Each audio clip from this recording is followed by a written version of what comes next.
The United States military has been hiding a deadly secret for decades from the U.S. public.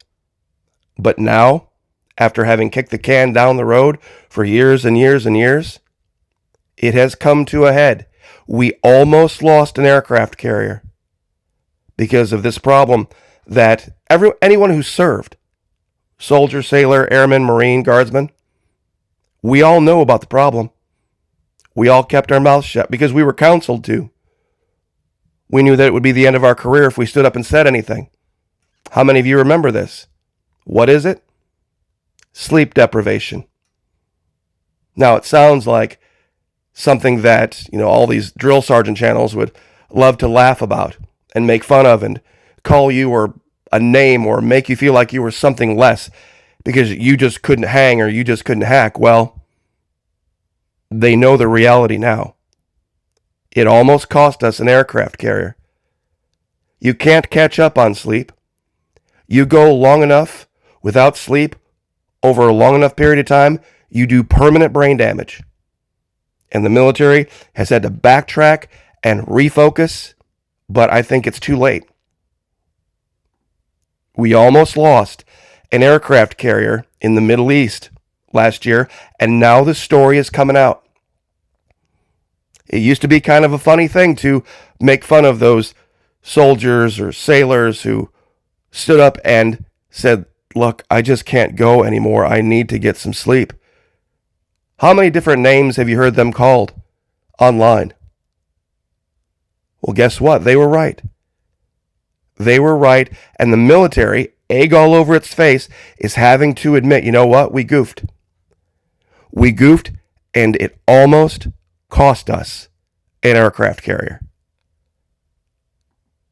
Now, there's going to bed, and there's going to sleep, and everybody knows that. This is the real problem. It was bad enough when I was back in the 80s and 90s, when we would stay up and just bullshit and, try to wind down from the day without just actually going to bed. But these days, the first thing young soldiers and sailors do is crack open those phones, and this keeps them from getting that good, deep, restorative sleep that's critical to being mission ready.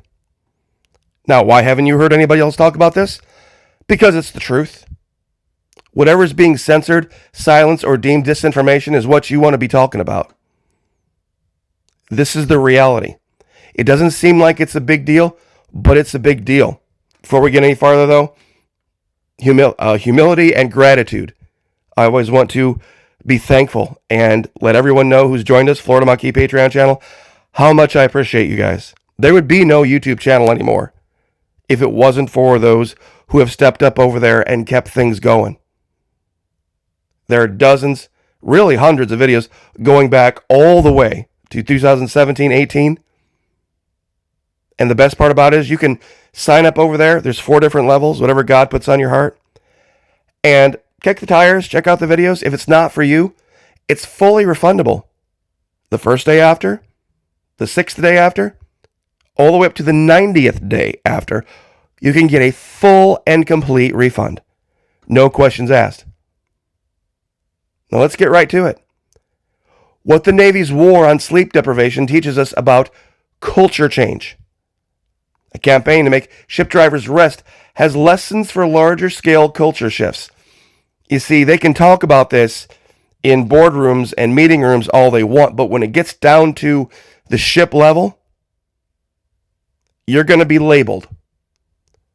You're going to be labeled as less than.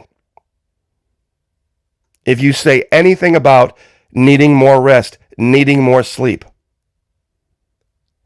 It's a culture problem. This is a picture of the Fitzgerald way back in 17 and 18. This is what they blamed that collision on that cost 7 lives. This is the USS John McCain, cost 10 lives. There are a lot of people on the right, they were trying to blame Obama, but when it came down to it, the story anyway, was that the sailors were sleep deprived and just weren't up to the task. Now, we almost lost an aircraft carrier. Stress of Houthi combat was a key factor in a series of costly Navy mishaps, one of which put this aircraft carrier, the Truman, into the path of a merchant vessel that had the captain not made the decisions that he did when he did. It was only a matter of feet that they could have hit that merchant carrier where it would have killed over 100 sailors. And they have that in this story. They're not good. This should be page 1. This should be what every truther is talking about right now. You see, our enemies are learning this. Our enemies are learning that you don't have to go nose to nose with the U.S. You just have to harass them long enough for them to become so tired that they'll make a mistake. The investigation into the Truman's collision with a merchant vessel said that had the collision occurred 100 feet forward, the impact would have likely pierced a berthing compartment with 120 allegedly sleeping sailors. Captain Dave Snowden, the Truman's commander at the time, reduced the angle of impact and delayed the timed impact, which likely prevented more significant damage and potential loss of life in the seconds before the collision. He got lucky. The mishaps with the Truman losing aircraft, the Gettysburg fired on 2 F-18s. The USS Gettysburg fired on 2 F-18s. Our own F-18s. The demands of battle, dangers of overextending ships and the crew. The clear message from this deployment is that the Navy is not ready to deal with the reality of extended combat. Now, think about this in the context of Venezuela. If the Houthi rebels in Yemen, a bunch of Bedouins, could do this to the Truman Strike Group? Quick poll, show of hands. How many of you out there think that the Venezuelans are more or less powerful than the Yemenis? Not even than the Yemenis. A group of ragtag Yemeni rebels. All they'll have to do is wear them down. Keep them from getting enough rest. And the way the culture is in the military right now, none of these commanders are going to take sleep deprivation seriously. They didn't take it seriously when I was in.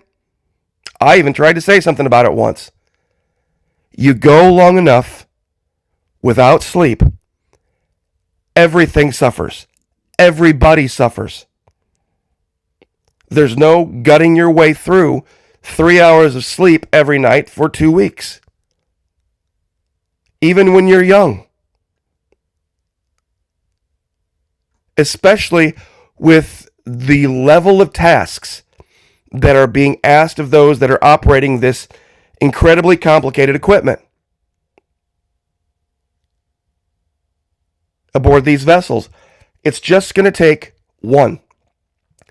It's just going to take one.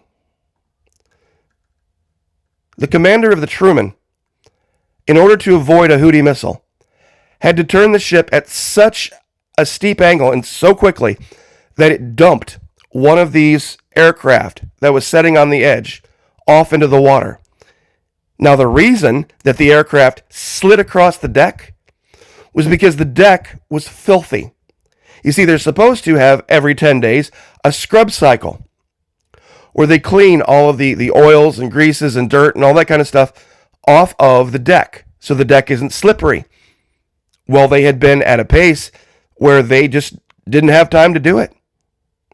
They didn't have time to do basic maintenance, and there goes an F-18 into the water. A cable snapped when one of these was trying to land. Lack of maintenance. Lack of maintenance. Why? Because everybody's tired. Because everybody is exhausted. This whole thing with keeping crews awake at night to knock out these little narco drug boats, this is a PR disaster. Because all this does, all these men, oh, by the way, the admiral that was in charge of the strike, where they had to do the infamous double tap, they didn't kill them all with the first strike. They had a drone overhead that looked down and said, oh, look, a couple of them survived. They had to launch a second missile.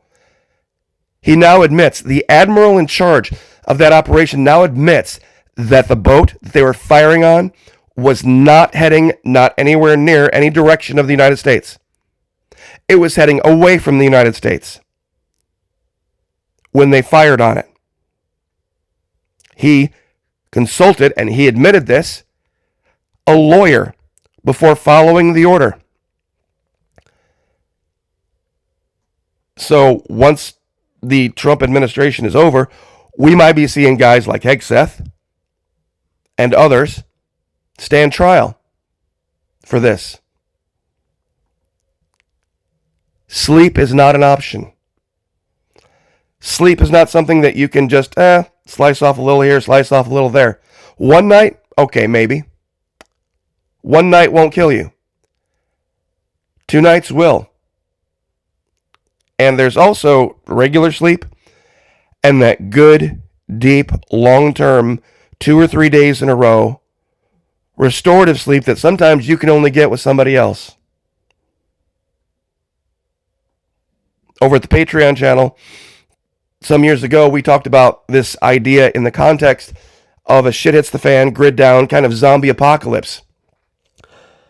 And when the idea that the prisons collapse, and you have these roving bands of unarmed men, or lightly armed men, that come across what they perceive to be like one guy holed up in a house, but he's got armaments.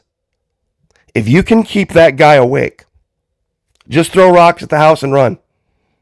And you can keep that guy from sleeping for 2 or 3 or 4 days, everything he has will be yours within the week. Just keep the guy from sleeping. I don't care how heavily armed you think you are. If you're going to do it by yourself, you got to shit, shower, shave sometime. You got to sleep and eat sometime. Try it. Especially those of you that are my age, mid-50s. Try 2 days. Try 3. Try 3 days, and then try getting a sight picture. Try staying up for 3 days, 72 hours, and then getting a sight picture with a rifle. You won't get one. You'll be too blurry. Your hands will be too shaky. After 3 days. All that C4, the drink, speaking of, all that 5-hour energy, all that caffeine that you'll be using to combat it, it's just going to kill you. Mark my words. It's coming. It's coming, and when it does, it's going to break something in the American psyche. And at 13 minutes, I know we don't have too many people listening right now. Mark my words on this. The people that were crying for, oh, no more war, no more war. We want to elect Trump so there's no more war. When they finally take out a U.S. ship, these people are going to be screaming, same people, screaming for war. We can't let this stand. We can't let this stand. It will be another 9/11, another big patriotic thing. They take out a aircraft carrier. It's got thousands of men aboard. Maybe 1,500 die. Maybe they save the other 2,000, maybe. It'll be all Fox News talks about. They'll be reading the names and ringing bells. And everybody will have to be united in their backing of the war, even though we started this. Mark my words. Mark this last minute.